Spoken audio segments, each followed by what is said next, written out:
Hello दोस्तों। हमने बिहार शिक्षक भर्ती के लिए मॉडर्न हिस्ट्री के प्रीवियस ईयर एमसीक्यूज को शुरू किया था, जिसमें कि वैसे प्रश्नों को रखा गया है जो कि बार बार प्रश्न पूछे गए हैं। दोस्तों, हमने 1 से लेकर 8 तक सीट को कर लिया है। आज करने वाले हैं सीट 9। हर सेट में 15 प्रश्न दिए गए थे। तो दोस्तों, ये वीडियो को लास्ट तक देखिएगा। ये बहुत ही महत्वपूर्ण वीडियो है जो कि आपके एग्जाम में यहाँ से प्रश्न बनते हैं और बनेंगे भी। ठीक है दोस्तों, अगर आप बिहार पुलिस की तैयारी करते हो, बिहार दरोगा, बिहार एसएससी, अदर कोई भी कम्पिटिटिव एग्जाम्स की तैयारी करते हो, उन एग्जाम्स के लिए भी यह चैनल बहुत ही उपयोगी है। आप प्लेलिस्ट में जाके हर एक सब्जेक्ट के theory plus MCQs plus previous year question को देख सकते हैं। आप इस चैनल पर नए हैं तो चैनल को सब्सक्राइब जरूर कर लीजिएगा, जिससे कि आने वाली सभी वीडियो आपके पास पहुँचती जाए।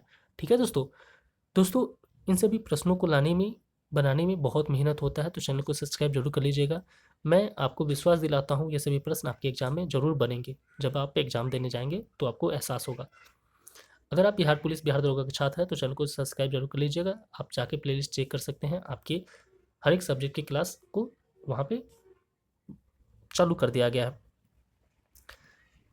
दोस्तों, आप किस टॉपिक पे वीडियो चाहते हैं, कौन से एग्जाम की आप तैयारी करते हैं, कमेंट करके जरूर बताइएगा। ठीक है दोस्तों, ताकि मैं उस टॉपिक पे उन सभी एग्जाम को टारगेट करते हुए मैं वीडियो बनाऊं। तो चलिए दोस्तों, इसमें कैसे कैसे प्रश्न पूछे गए हैं उसको देखते हैं। दोस्तों, बात करते हैं सबसे पहले प्रश्न की। तो पहला प्रश्न रहा, ये प्रश्न पूछा गया है कि बंगाल विभाजन कब हुआ था। बंगाल विभाजन कब हुआ था? तो बंगाल विभाजन की बात करें तो 1905 में हुआ था। बंगाल विभाजन कब हुआ था? तो 1905 में हुआ था। कब हुआ था दोस्तों? तो 1905 में हुआ था।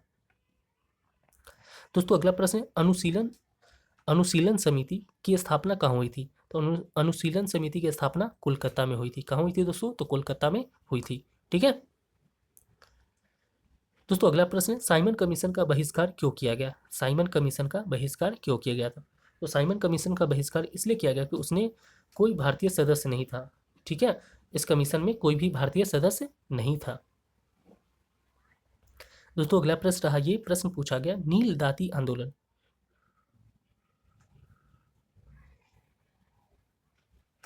अब यहाँ पे समझिए, दाती नहीं होगा। ठीक है, नील आंदोलन समझिए इसको, दाती थोड़ा सा यहाँ पे इरर है। ठीक है, नील आंदोलन का संबंध किससे था? ठीक है, नील आंदोलन का संबंध किससे था? तो किसानों द्वारा नील की खेती का विरोध करने से संबंधित था नील आंदोलन का संबंध। ठीक है, नील की खेती से संबंधित था। ठीक है दोस्तों, अगला प्रश्न रहा, ये प्रश्न में पूछा गया है, 1857 की क्रांति के दौरान बहादुर शाह जफर कहाँ कैद किए गए थे? 1857 की क्रांति के दौरान बहादुर शाह जफर कहाँ कैद किए गए थे? तो ये इनको कहाँ कैद किया गया था? तो रंगून में। ठीक है दोस्तों, कहाँ पे? रंगून में। दोस्तों, अगला प्रश्न रहा, ये प्रश्न में पूछा गया, किस अधिनियम के तहत भारत में डायट की शासन समाप्त कर दिया गया? वो कौन सा अधिनियम था जिसके तहत भारत में डायट की शासन समाप्त कर दिया गया था? तो भारत सरकार अधिनियम 1935। कौन सा अधिनियम दोस्तों? तो भारत सरकार अधिनियम 1935। दोस्तों, अगला प्रश्न है, भारतीय स्वतंत्रता संग्राम के दौरान कम्युनल अवार्ड किसने घोषित किया था? फिर से समझिए, भारतीय स्वतंत्रता संग्राम के दौरान कम्युनल अवार्ड किसने घोषित किया था? तो रैमसे मैकडोनाल्ड ने। किसने? रैमसे मैकडोनाल्ड ने घोषित किया था। दोस्तों, बात करते अगले प्रश्न की। अगला प्रश्न रहा, प्रश्न में पूछा गया, भारत में अंग्रेजी शिक्षा का प्रारंभ किसके प्रयास से हुआ? भारत में अंग्रेजी शिक्षा का प्रारंभ किसके प्रयास से हुआ? तो भारत में अंग्रेजी शिक्षा का प्रारंभ जो हुआ वो लॉर्ड मैकाले के प्रयास से हुआ था। ठीक है, किसके प्रयास से? तो लॉर्ड मैकाले के। दोस्तों, अगला प्रश्न रहा, ये प्रश्न में पूछा गया, सरदार वल्लभ भाई पटेल को किस आंदोलन में सरदार की उपाधि दी गई थी? प्रश्न को समझिए फिर से, सरदार वल्लभ भाई पटेल को किस आंदोलन में सरदार की उपाधि दी गई थी? तो सरदार वल्लभ भाई पटेल को बारडोली जो सत्याग्रह हुआ, इसी में उनको सरदार की उपाधि दी गई थी। ठीक है, बारडोली सत्याग्रह, बारडोली आंदोलन जो हुआ था, इसी में उनको सरदार की उपाधि दी गई थी। दोस्तों, अगला प्रश्न रहा, प्रश्न में पूछा गया आपसे, किस अधिनियम के तहत भारत में पहली बार संविधान सभा का विचार सामने आया?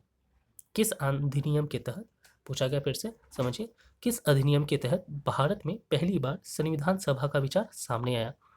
तो कैबिनेट मिशन योजना 1946 के अंतर्गत। ठीक है दोस्तों, भारत में किस अधिनियम पे? तो कैबिनेट मिशन योजना जो 1946 के अधिनियम के तहत भारत में पहली बार संविधान सभा का विचार सामने आया था। दोस्तों अगला प्रश्न है, ये प्रश्न पूछा गया, जालियांवाला बाग हत्याकांड के बाद गांधी जी ने कौन सा खिताब लौटाया था? जालियांवाला बाग जो हत्याकांड हुआ उसके बाद गांधी जी ने कौन सा खिताब लौटाया था? तो उन्होंने कैसर हिंद का खिताब, ठीक है, लौटाया था। ठीक है, खिताब यानी उपाधि कह सकते हैं, कौन सी उपाधि लौटाया था? तो कैसर हिंद की उपाधि उनको मिला हुआ था, जो कि जालियांवाला बाग हत्याकांड के बाद उन्होंने लौटा दिया। ठीक है दोस्तों, अगला प्रश्न, ये प्रश्न पूछा गया है, डोमिनियन स्टेट्स की मांग कब की गई थी? ठीक है, तो डोमिनियन स्टेट्स की मांग 1928 में की गई थी, जो कि नेहरू रिपोर्ट में किया गया था। ठीक है दोस्तों, अगला प्रश्न है, ये प्रश्न पूछा गया, भारत में सिविल सेवा की परीक्षा की शुरुआत किसने की थी? भारत में सिविल सेवा की परीक्षा की शुरुआत किसने की थी? तो भारत में सिविल सेवा की परीक्षा की शुरुआत लॉर्ड मैकाले ने की थी। किसने की थी? तो लॉर्ड मैकाले ने की थी। किसने की थी दोस्तों? तो लॉर्ड मैकाले ने की थी। दोस्तों अगला प्रश्न है, अली बंधु किस आंदोलन से जुड़े थे? अली बंधु किस आंदोलन से जुड़े थे? तो अली बंधु की बात करें तो अली बंधु खिलाफत आंदोलन से जुड़े थे। कौन से आंदोलन से जुड़े थे दोस्तों? तो खिलाफत आंदोलन से जुड़े थे। अली बंधु किस आंदोलन से जुड़े थे? तो खिलाफत आंदोलन से जुड़े हुए थे। दोस्तों अगला प्रश्न रहा, ये प्रश्न पूछा गया है, प्रश्न है कि भारतीय स्वतंत्रता संग्राम में हिंदू महासभा की स्थापना कब हुई थी? भारतीय स्वतंत्रता संग्राम में हिंदू महासभा की स्थापना कब हुई थी? तो भारतीय स्वतंत्रता संग्राम में हिंदू महासभा की बात करें तो 1915 में हुई थी। कब हुई थी? तो 1915 में हुई थी। ठीक है दोस्तों, इस सेट के 15 जो प्रश्न हैं सभी प्रश्नों को मैंने करवा दिया।